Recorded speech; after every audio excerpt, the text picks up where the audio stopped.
Okay, can you tell us about Benjamin Creme, Maitreya, and the Ascended Masters? Okay, well, Benjamin Creme was born in 1922, and in 1959 he was contacted by one of the masters, Ascended Masters. They don't really get real specific who actually contacted him first, but what they did is asked him if he wanted to participate in this coming, where he would actually talk about and be kind of like the John the Baptist for the coming Maitreya, as they called him. And he accepted, and in 1975 he started Share International, which is kind of like the mouthpiece for who they call Lord Maitreya. And in 1977, Maitreya actually made, according to them, his physical appearance, where he came from the Himalayas, and supposedly he occupied a body, came in on a plane from the Himalayas, and they even used that whole thing about him coming from the Himalayas in 1977 to say that this fulfills the Bible scriptures where it said he will come in the clouds, which is such a joke. But so Maitreya has really been, or Benjamin Creme has really been, like, again, the kind of like the false version of John the Baptist for Maitreya ever since, really. He's went around, lectured. He lectures at different various occult groups. He lectures at Masonic halls and these types of things, places where he feels comfortable at. And he's been trying to herald in Maitreya for a long time. They've made many predictions where, they said, okay, he's most likely going to appear within this time frame, and most of the time they've just got everything wrong. So they'll say, well, he could appear any moment, but we don't really know when. The New Age religion, folks, is going to have a worldwide leader, a charismatic political and religious leader that they call Lord Maitreya. At least so far, that's who they call him, or that's what they call him.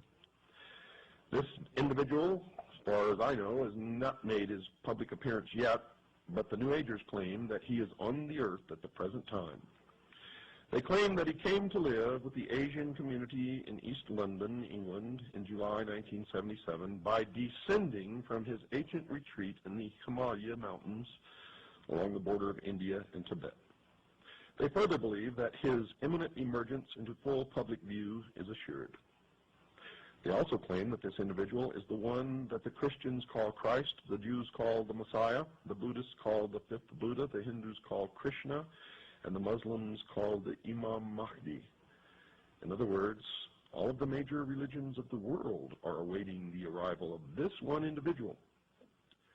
And they say that he is on the earth now, patiently waiting for the appointed time to reveal his existence to the peoples of the world.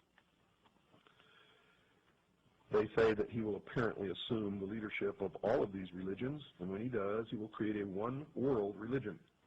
The New Agers have written that in the esoteric tradition, previously defined as being intended for or understood by only a chosen few as an inner group of disciples or initiates, in other words, the esoteric means hidden. They claim that the word Christ is not the name of an individual, but the name of an office or function within the spiritual hierarchy of masters. They claim that the masters are a group of perfected men who have guided human evolution from behind the scenes for centuries, and they believe that this Lord Maitreya is that Christ. Now, Manly P. Hall has written of this individual by identifying him as, quote, the way, the truth, and the life, which coming to every life redeems all who accept it, unquote. Since Jiddu Krishnamurti, featured in Zeitgeist Addendum, failed as the world teacher responsible for ushering in the Age of Aquarius one-world system, Theosophists, Freemasons, and occultists have been waiting for their world teacher since then.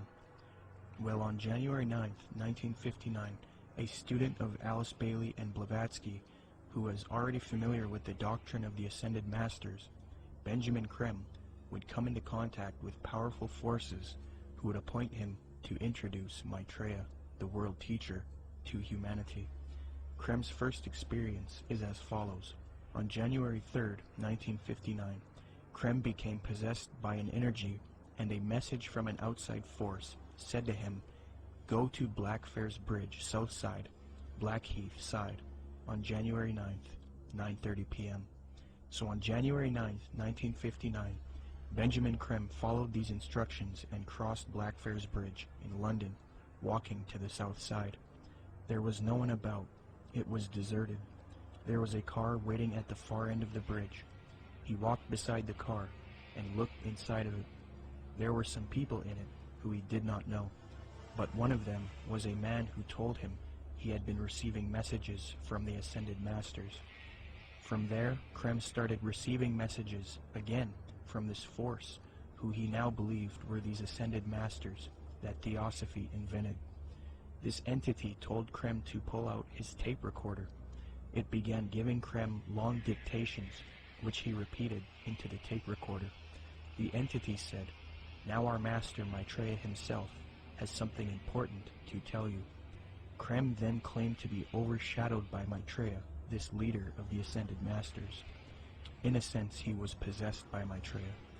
Creme claims that the experience was that of total identification with everything and everybody in the world, a kind of universal experience such as he had never felt. He was filled with a foreign tremendous energy. Creme claimed to have seen a vision of himself in the future, as well as Maitreya, the world teacher, who ushers in the age of Aquarius, one world system. Later he was instructed that he would help introduce Maitreya to the world. Since then, Creme started an organization called Share International. They have a website as well. It is aimed at promoting Maitreya and the teachings of Theosophy and the New Age. Creme admitted that he was influenced by Helena Blavatsky and Alice Bailey. Quote, "To many today, this awareness includes the recognition of higher states of consciousness attained by those who make up the emerging spiritual kingdom, the masters and initiates of the world. Their existence was first revealed in modern time by H.P. Blavatsky, co-founder of the Theosophical Society, as long ago as 1875. A more detailed communication about the masters and their work was given by Alice A. Bailey between 1919 and 1949. In her book, The Externalization of the Hierarchy, she revealed the existence of a planned return to physical plane work and activity by this group of enlightened men, which return, I submit, has already begun."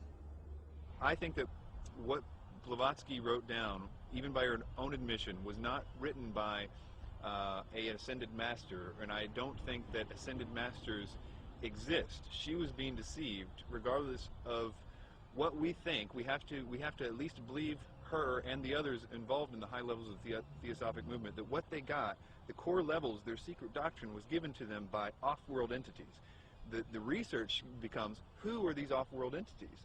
And this is the other part of that research. Is what those entities said true or not? I understand that it's very poetic. It's very easy and seductive to believe, because when you read some of her stuff or some of the other stuff that's written directly from demonic entities, it's extremely seductive. We must understand that these beings are thousands of years older than us, and they're very smart. We're no match for them. The smartest of us are no match for the intellect of them, but their desire is to deceive us. So we are outmatched in this regard. So that's why it's seductive when we read it. The most current thing that they're doing right now has been since last December, this supposed star sign, which is really, again, they just try to knock off from the Bible as much as they possibly can.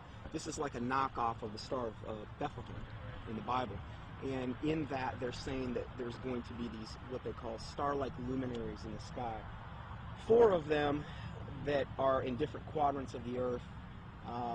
They're 5 times the size of a football field, according to them. And people are seeing these things, and they've got a whole, up on shareinternational.org, they've got a whole section devoted to this, where people are sending in pictures, there's stars, and what they are spaceships. That's what they're admitting to at this point. And more people are seeing them, but evidently this is going to be the thing that really, really heralds in Maitreya, up until they have the day of declaration when he makes his public emergence. And this is supposed to be on the major media? Yes. When he makes his big debut, what they've said is they've already secured an interview with a major U.S. TV network, and then one in Japan, I believe, as well. So during this time he's going to, the day of declaration, supposedly he's going to basically telepathically communicate with masses and masses of people. They supposedly will hear them in their own language. They'll be able to comprehend him. Supposedly they'll feel this infinite love. And there will be many also supposed miraculous healings taking place around the world at the same time. And most likely, this day of declaration will come on the heels of some or multiple cataclysmic events, most likely the first thing being an economic meltdown, which is what he's predicted way back from the 90s. And what does Maitreya promise? What does he want to achieve? What are his goals? Well, you know, if you look at the word Share International, which is the name of the site, you know, if you read what he says, he wants the world resource sharing of the world. He doesn't want there to be any, supposedly, any inequalities of the world. You know, you look at what he says that he is. He says that he is the Christ that the Christians are expecting, the Messiah the Jews are expecting, the fifth Buddha the Buddhists are expecting, Krishna the Hindus are expecting, and Imam Mahdi that the Muslims. So he's kind of everything rolled up into one. He's like the total package. He's going to give and be able to unite and put all of the various and different religious systems, the major religious systems, all on the same page. And the Bible says that when the Antichrist comes, he's going to come with all lying power, signs, and wonders. And he's going to deceive the whole world by which the miracles that he's going to do. So he's taking credit for every single miracle that's going on right now, whether it's a Marian apparition, which would be to him the ascended master Mary, because he's got a whole band of masters that he's going to be coming with. And so he's taking credit for everything. Every miracle that you're seeing going on in the world right now, whether it's a Catholic miracle, whether it's some type of energizing of water, whether it's some bleeding statue, whether it's, you know, some Hindu miracle, crosses of light, they've seen those in different and various churches. He's taking credit for all of that. And I think what we're going to see and what he says we're going to see, in fact, I just read this in their last report, Benjamin Creme said also with the UFO sightings, he says they're going to increase up until the time when he makes his emergence. And he's going to come on the scene. He's going to be able to explain all of this and try to put everybody on the same page. My personal belief is that the Antichrist, or the world teacher, will seem to actually be Christ, in the sense that he will seem to destroy some old system and some old bad leader. And I think that it will somehow be tied to, I don't know, this is my guess, but it will somehow be tied to some sort of fake or alien invasion or presence of some sort. I don't know if Maitreya fits all those characteristics, but I wouldn't doubt it for 1 minute if he was. My personal opinion is that Creme is somebody who is being talked to by entities and is doing what he's told to be doing.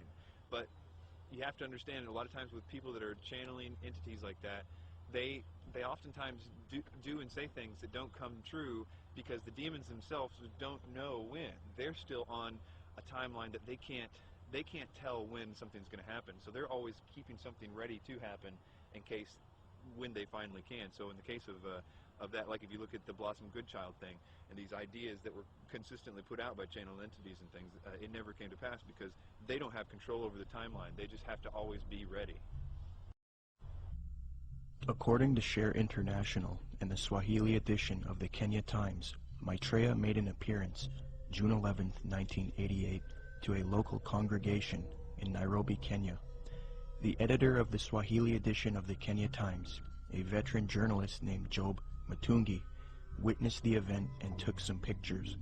A summary of his article as it appeared in his newspaper is as follows, quote, "The tall figure of a barefooted, white-robed and bearded man appeared from nowhere and stood in the middle of the crowd. He was walking slowly towards the new church building, away from the tent. Mary walked with him side by side. I stared at the stranger without blinking, wafted on top of his turbaned head, his feet, and his entire body. In clear Swahili, which had no traces of accent, the strange man announced that the people of Kenya were blessed, especially those who had gathered at the venue that afternoon. We are nearing the time of the reign of heaven, but before that I shall come back and bring a bucket full of blessings for all of you, the man said. A bucketful of blessings is a reference to the astrological symbol for the age of Aquarius. Aquarius is depicted as a man carrying a pitcher of water in the zodiac. But continuing with the article, quote, "It took the crowd nearly 20 minutes to recover after the man left the meeting in a car belonging to a Mr. Gurnam Singh, who offered to give him a lift. But it will probably take Mr. Singh his lifetime to recover from the shock he got 2 minutes later.